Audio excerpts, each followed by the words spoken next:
Alright, what's up everybody? This is my 2006 GSX-R 1000 that I'm going to be parting ways with. Uh, it's got a bunch of stuff done to it. I'll kind of go over that with you and then fire it up and let you hear it.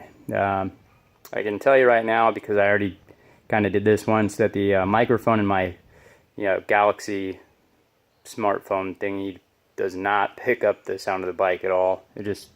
I don't know, kind of sounds tinny and weird, but anyways, at least you'll be able to hear it run, hear the cams. But the story on this bike is a guy.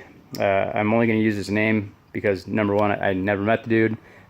Number two, it's in the FIA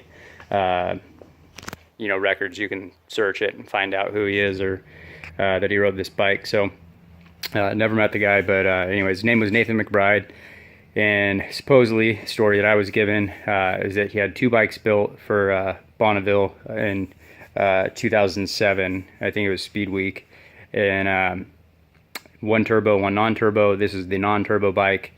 And basically, if we take a look here at my cheat sheet, what was done is that KWS Superbikes did the head, ported the head, did the CNC work.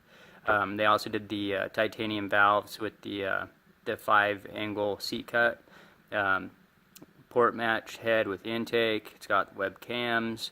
I don't know what springs and retainers, but aftermarket, obviously. They removed the secondary computer-controlled butterfly for the increased flow. That has been reversed. They are back on. These bikes are not streetable at all. With those removed, they're just this is already like a light switch. I mean, the power's so just in your face. It goes from basically nothing to wide open real quick, but that would make it even harder to ride. It's got custom JE pistons with stock rings, and I'll show you the spec sheet for those in a second. Block board and deck plated with Millennium Technologies, the Nicosil. They removed the counterbalance and blocked the oil passage. It's got a billet oil pan. Everything was balanced, and ceramic bearings used in the transmission. And this company, REM Polish, I looked them up. They do some really interesting finish work. And then the bike was, or the motor was put together by this guy, Ray Mancini. That's not my handwriting, it's the previous owners, but Ray Mancini from Extreme Motorsports. If you look him up, I actually called and talked to him. He very much remembered the bike. This is, almost 10 years later, and he remembered the bike exactly, remembered the guy and the situation and everything. So don't call him and bug him, but he's the one that put it together, and you can look him up. He is a, kind of well-known drag bike guy. So the specifications on the pistons, you can read them there if you're interested. Hit the pause button if you so care to. These are the Creo, I believe they are titanium rods that they used. I looked up the part numbers and stuff on these a while back. This is the, it's got the dyno jet, power commander, and the ignition module. This is the official vehicle logbook for the Southern California Timing Association.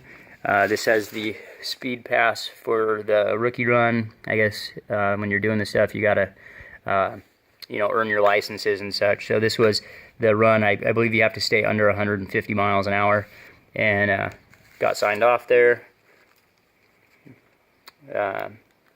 I don't know, interesting stuff. This is not my type of racing, but pretty cool nevertheless. So got all the paperwork for that, for the cams and stuff, the booklets that give the specs and everything, if you're interested.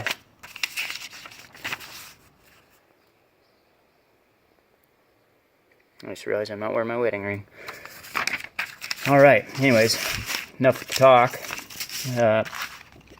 Aside from the motor, the bike does have some other stuff on it. It's got the GPR stabilizer, it's got levers, it's got some pretty basic stuff. The tires are brand new. These are the Pilot Power 3 Michelins, and the chains and sprockets are new, if you can see that. It does still have the Öhlins, adjustable rear shock on it. The front forks, I believe, are revalved and everything, but they are the factory forks.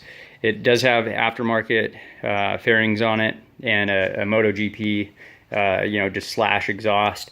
It does have the little baffle in there, but it's still really, really loud. So anyways, let's see what temp it's at right now. It's definitely not warmed up, but it was started a bit ago. 134 degrees. So let me see if I can balance my phone here on a tape measure and a bike stand, and I'll fire this thing up for you. There we go. Voila.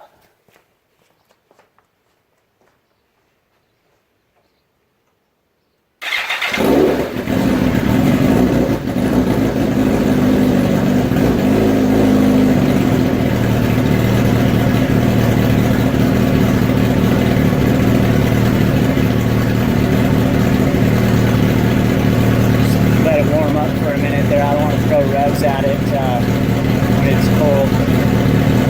The bike came factory with the titanium header this year, so there's no reason to upgrade the headers on these. From what I was told by the guy that I bought the bike from, as well as the gentleman that built the motor, is that this thing should be, the way it's configured right now for the street, somewhere around 210 horsepower. I have not dynoed the bike, but if you look into it, see the work that has been done with the cams, the pistons, the rods, the valves, it makes sense. And the fact that, let's see here.